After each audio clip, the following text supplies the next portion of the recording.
who I think is good and who I think should have serious consideration of being the next head coach of the Las Vegas Raiders, Antonio Pierce. Antonio Pierce, you know, he is doing some things. Had a big time win on Christmas Day over the rival Chiefs. He has figured out this team. Like, this team was going straight to hell with gasoline draws on, under the influence and the headship of that sorry, lousy loser of a head coach, Josh McDaniels. He took a long walk on a short plank and they got him the hell up out of Las Vegas. Insert Antonio Pierce.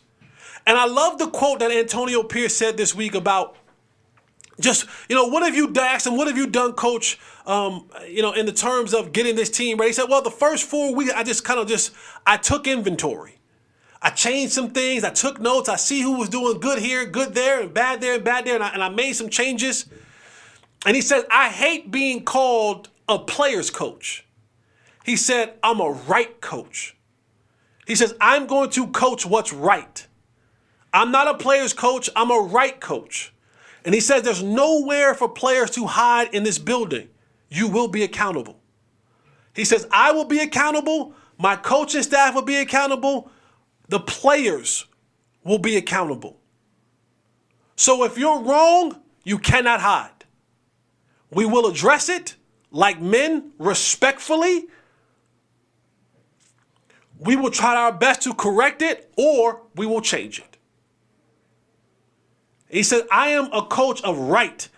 And one of the things I believe in coaching today that is critical is culture building.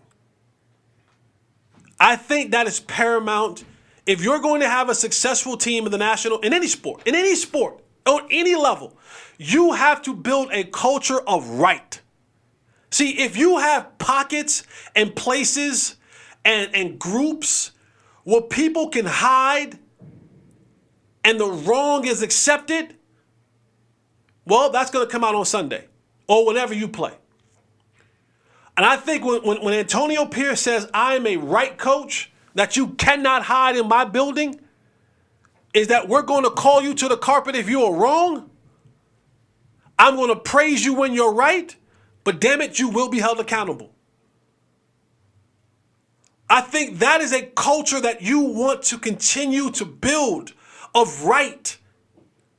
And what ends up happening is those who don't want to adapt to that culture, what ends up happening is they begin to stick out like a sore thumb because there are no more closets to hide in.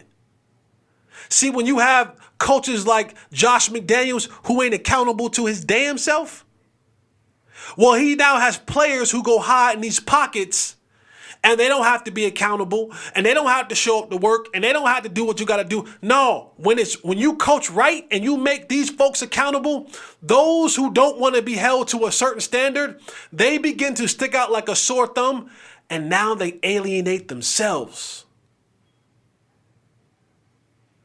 just by operation. You've created a culture of right, of accountability, of dependability, of respect, of hard work. And those who do not fall under that ledger begin to now weed themselves out. And the rest of the bunch start looking around. They're like, you can't sit with us. No. You wrong. You don't want to show up to work. You don't want to watch film. You don't want to practice hard. You don't want to play hard. You don't want to give it up for the man to your left and to your right. No, you cannot be a part of us. And I think that should be taken into consideration. Now, the Raiders, you fumbled the bag before. You had Rich Bisaccia over there, and he had that culture jumping over there. Winning football games, and you outed Rich Bisaccia. I get it for John Gruden. Well, that didn't end too well. Them emails. It was some emails, John, that got you. Raiders, very few times in professional sports do you get a second chance. I think you have a second chance to rectify the situation. None of us know what the future holds, but if there's any indication of what it holds, and by the way, they're doing it. What's the quarterback name for the Raiders? I don't even know the kid's name. Rookie kid. O'Connell. I don't know who O'Connell. They don't even have a guy, O'Connell. They're doing this with O'Connell. They don't even have a premier quarterback. That speaks volumes on the man, the head coach that Antonio Pierce is. Raiders Nation, I'm not an everyday Raiders follower, but I think you have your man on the sideline going forward. Now, it may go to hell in the next time. I don't know. But for right now, this is a man who has galvanized the group, the troops. They are playing very hard football for Antonio Pierce. I think he should be your guy going forward.